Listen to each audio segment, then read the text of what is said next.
tayong magiging siyaman lulutin. Di ka masisilip sa dagat at mundo, kasi mo yan sa langit kong pamang. Nandiyan ang tula ng awit sa paglayang nilaman. Ang hilap ng marawak muling tagumpay na nagbibig. Ang iluwin at araw niya may ang pahay di magiging. Lupa ng araw ng panahon ipagsinda, muli langit sa piling mo.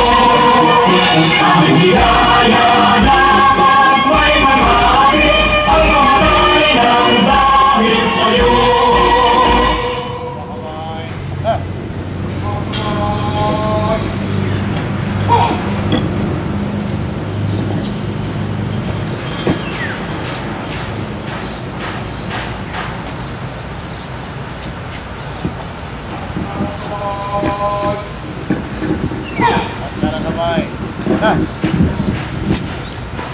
Panunumpa sa katapatan ng watawat. Ako ay Pilipino, buong katapatang nanunumpa sa watawat ng Pilipinas at sa bansang kanyang sinasagisag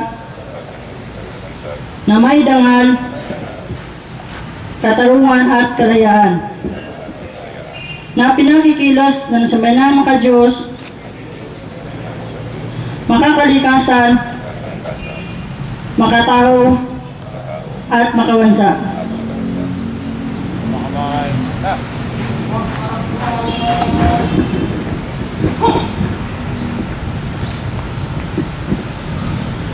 Police Officers Pledge. I will love and serve God, my country and people.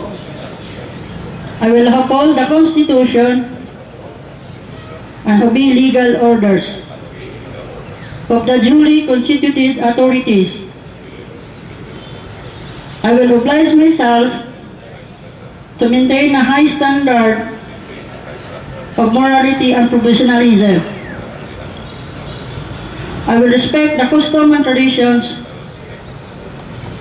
of the police service. I will live a decent and righteous life to serve an example to others. Please be seated.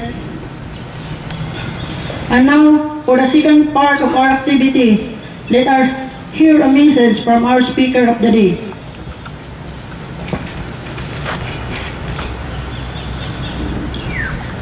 Our speaker this morning is known as an eager law enforcer with a great heart of service.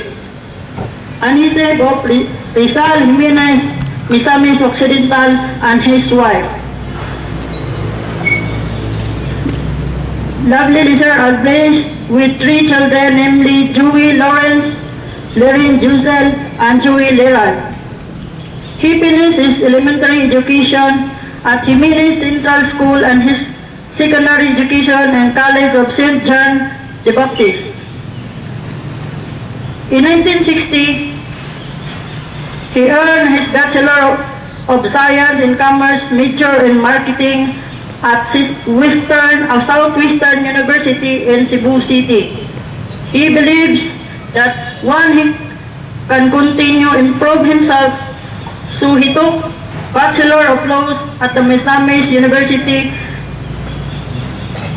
in Misamis City and finished in 1995. Then he joined the police service in 1996 through the P1 regular NAPOLCOM recruitment program as part of the maritime group. He was then able to pass the NAPOLCOM eligibility for police inspector. Further, he earned a degree in criminology in 1997 at Lacson College in Pasay City. He never wanted to aim for mediocrity. He took up his Master in Public Administration degree at Medina College in Osami City and graduated in 2009. Likewise, he was able to pass the criminologist licensure exam on October 2013. He has manifested utmost dedication to his duty in crime solution, even risking his life in the process. During an operation for the campaign against illegal drug drugs, particularly in the arrest of the suspect, Paul Dagama. A grenade was thrown in their direction, but unfortunately did not hit him. His quick reflexes and experience in the field allowed him to take cover. In the end, he was able to successfully apprehend the suspect. Moreover, his current assignment and during his assignment in Iligan City, he led arrests of a number of high-profile most wanted persons, most notable of which are the following. Top most wanted kidnapper in 2014, Tyrone De La Cruz and his partner Jean Louis Bitoy, wanted for kidnapping and carnapping. Jobet de la Mansi alias Idob, ranked as number 10 most wanted in the Region 10. Melvin Boladaco, who is ranked number 1 most wanted in the municipality of Kapatagan for murder. Samsung Peñalosa, who is ranked number 1 most wanted in the province of Bukidnon. Jeremy Macato, who is ranked number 7 most wanted in the province of Lanao del Norte. And John Alben Aurelio Salomon, who is wanted for murder, ranked number 17 most wanted at the city level. He was also instrumental in the neutralization of the notorious Kulangu Group and Tutu Maranao Group, with the arrest of their leaders Gilbert Gulango and Bung Peruya, respectively. He also effective arrest for various suspects and strengthened the criminality campaign not just for Tagbilaran City and Iligan City but in the city of Cebu, Malaybalay, Cagayan de Oro, Dumaguete City, and in the province of Misamis Occidental. For crime prevention, particularly on police-community relations, he, with his passionate and civic-oriented personality, promoted programs and improved social development and service. His initiative and leadership became instrumental in coming up with activities that helped the people of Bohol, particularly those who were devastated by the 7.2 magnitude earthquake that hit in Visayas on 2013. Among these activities include the distribution of cash assistance and relief goods, feeding activities, and conduct of lectures on disaster preparedness. Further, he initiated Kapihan sa Kampo, activity that improved Bohol PPO's media relations. He also took care of the renovation of the officers' quarter to serve as camp guest reception area in an effort to make the camp more presentable and accommodating the community. He was also able to lead the unit in winning as Best PCR Unit PPO level during the celebration of the 19th PCR month for 2014. He continues to improve the quality of life in the community. He served not just by protecting them but also by extending generosity to those who are most in need. He was very active in the campaign against prostitution and vagrancy through the program of Plan Dina, and he led the rescue of abused children. Indeed, he proven himself a capable, effective, and credible police officer in all office units and resignation he was then assigned in.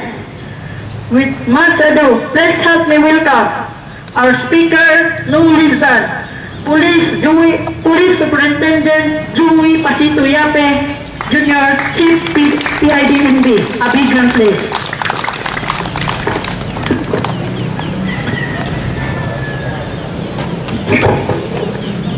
Salamat kayo, P1 na Baluna. Company Commander, give them tikas pahinga.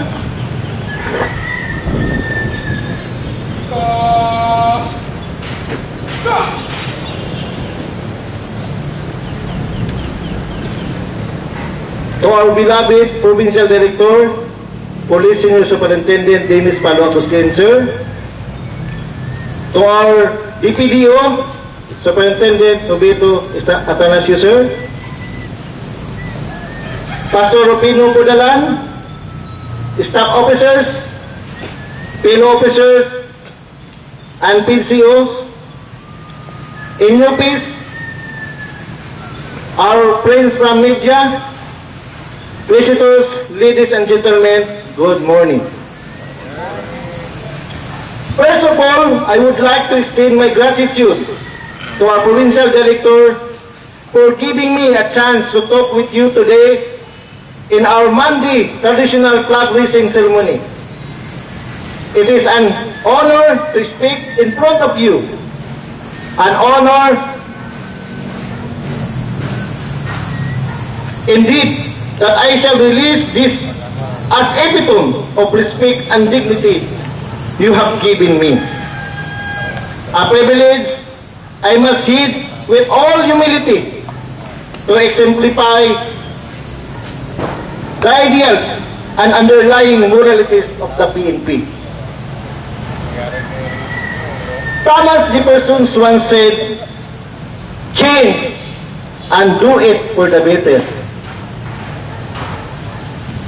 I could think of any other appropriate word more compelling than what Jefferson is telling us. The need for each one of us to change positively and for the betterness of our organization. It will always remain a fact that temptation and weaknesses entice us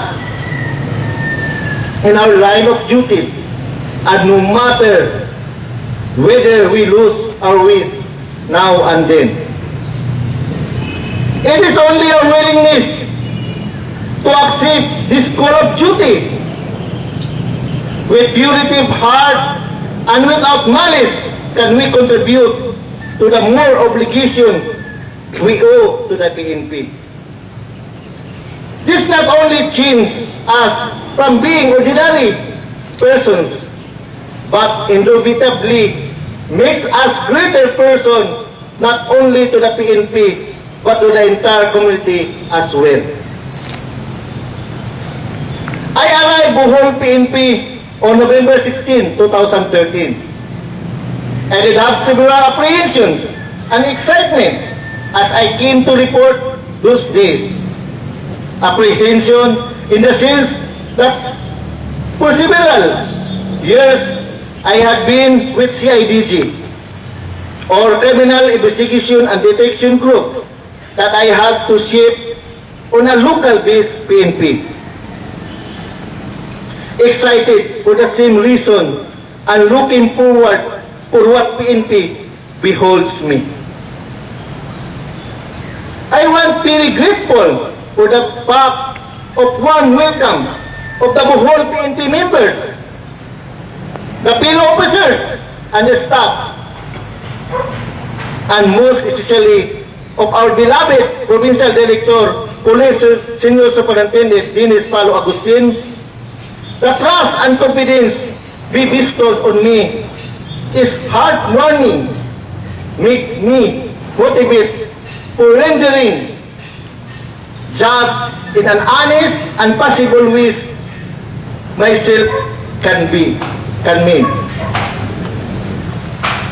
As the Chief PCR, then therefore forging of a good relationship between local media and members of the Bohol PNP was realized.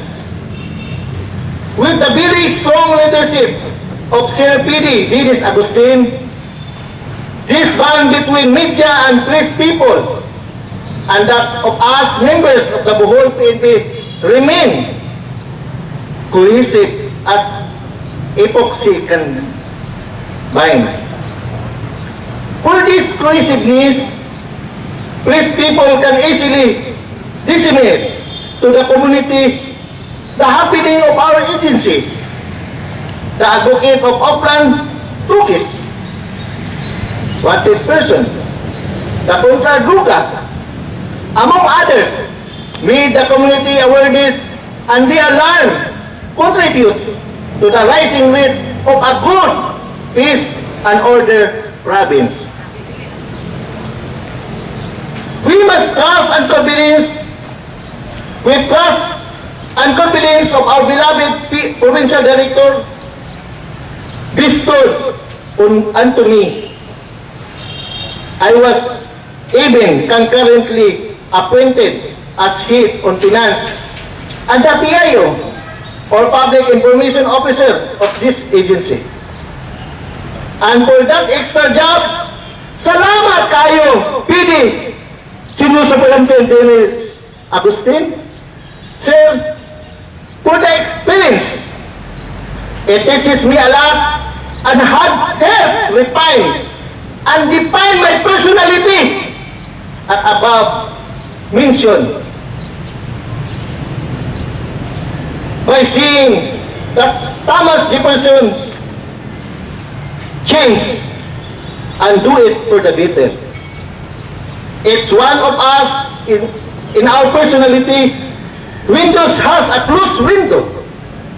Such window can only be cleaned and watched by other person other than such person himself. And with my closed window, by presently appointed me as a head of investigation, I'm not a PCR nor a finance anymore. I had my full trust upon seeing my closed window personality, that my full capacity as a person and as a member of the Bohol PNP, I can fully discharge with confidence my obligation and my job on this assigned department. And I say it again, salamat kayo fellow officers, salamat kayo Sir PD Agustin. This is a big chance and challenge on my career path. May cases investigated be speedily solved with the teamwork of my men of this department. Everybody wanted change for the better. A better PNP, a better community. It is instilled in each and every one of us to make realize this endeavor. It is also inside of us and within us to make that change. As a member of this prestigious organization, PNP, we can prove to them that we can enforce the laws and ordinances relative to the protection of lives and properties of the people, maintain peace and order, and take all necessary steps to ensure public safety. I know your participation in this organization is not easy task. Sometimes we sacrifice our family because of our duty in serving to Almighty God, people and country. Be proud for being a member of the PNP. Continue doing good and keep up the good work. Before I end my message, I have motto to share to you all. Buhat ug maayo ug salig sa Ginoo. Abante! Bohol!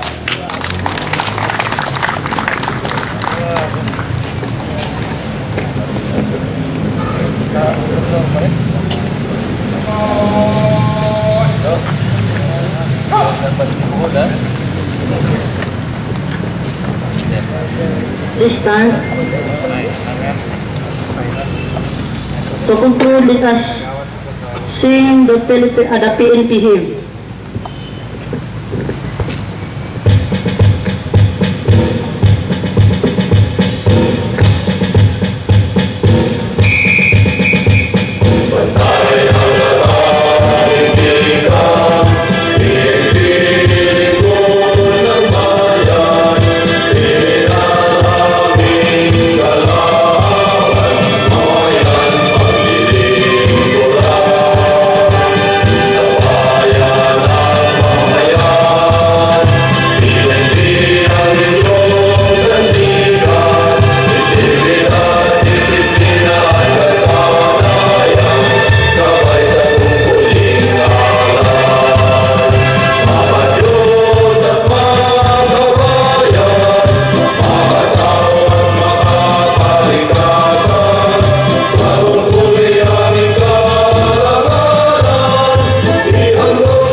That ends our activity. Thank you and God bless us all.